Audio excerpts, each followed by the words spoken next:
আম আঁকার সহজ পদ্ধতি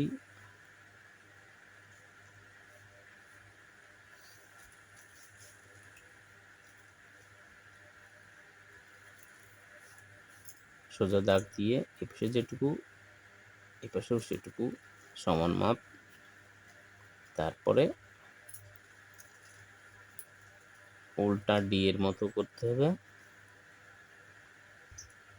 একটু উঠাই দিতে হবে, এপাশেও একই রকম এই পর্যন্ত। তারপর এটা নিয়ে এখানে মিলাই দিতে হবে। এই একটা পদ্ধতি।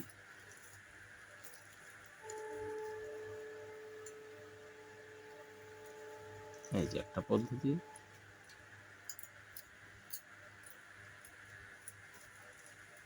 তারপরে আরেকটা পদ্ধতি হচ্ছে দুটো গোল, তার মধ্যে একটা ছোট আর একটা বড়, এই দুটো গোল। এখন এই গোলের সাথে এই গোলের মিলাই দিতে হবে, এই গোলের সাথে এই গোলে মিলাই দিতে হবে। এই একটা আঁকার পদ্ধতি গেল। এবার আরেকটা আঁকা পদ্ধতি, একবারে এরকম একটা ওভাল দিয়ে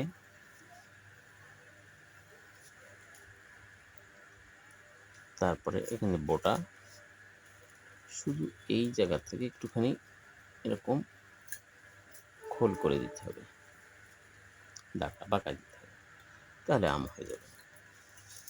আরেকটা আঁকার পদ্ধতি, ছোট বকলে পুরো একটা গোল দিতে হবে, পুরোপুরি গোল। গোলের এখানে বোটা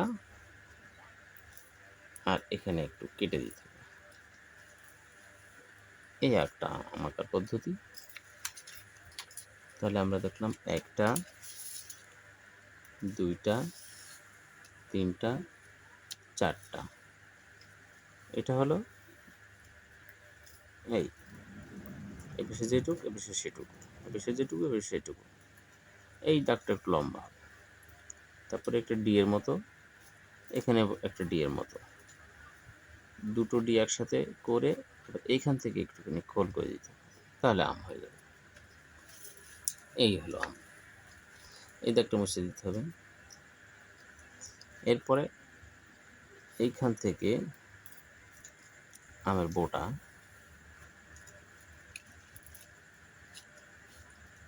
এই যে আমের বোটা চলে আসলো, আমের বোটা আর আমের পাতা, আমের পাতা হলো একটু লম্বা হয়, এরকম লম্বা হয়। তাহলে এই যে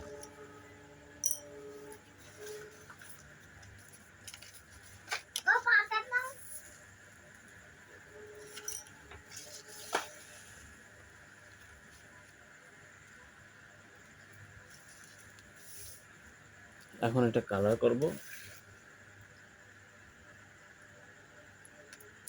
আমি একটু পাকা আম দিয়ে দিই, পাকা।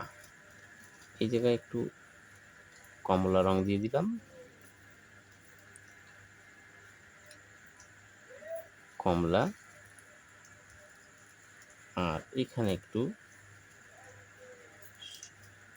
টিয়া রং, হালকা সবুজ, তার মানে কাঁচা পাকা এই ধরনের একটু আম। এবার আমি হলুদ রং দিয়ে দিই, হলুদ রং দিয়ে এটা ব্লেন্ড করে দিই।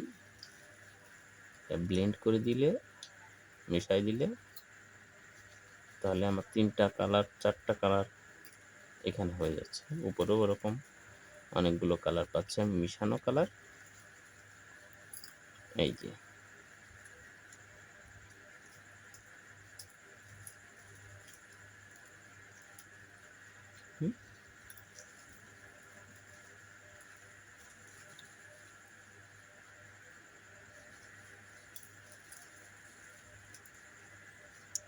এই যে কালারটা মিশে গেল। মাঝে মধ্যে রঙটা একটু মুছে নিতে হবে যাতে ময়লা না হয়ে যায়। টিস্যু দিয়ে কোনো কিছু দিয়ে মুছে নিতে হবে। যে আমার কালার হয়ে গেল। এখন আমি পাতাটা রং করে দিই।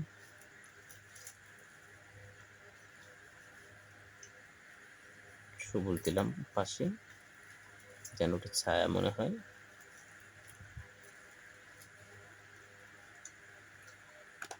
একটু টিয়া কালার দিয়ে দিই।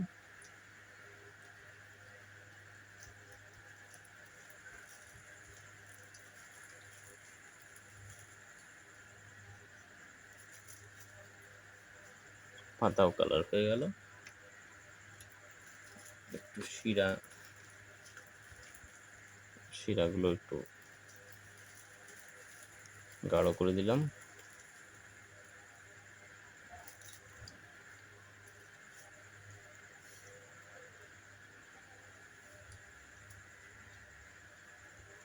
জাস্ট বোটাটা দিয়ে দিই।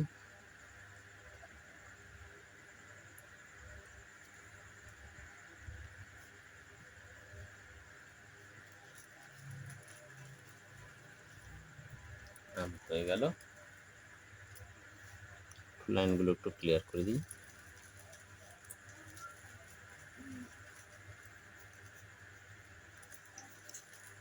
এই যে আম হয়ে গেল।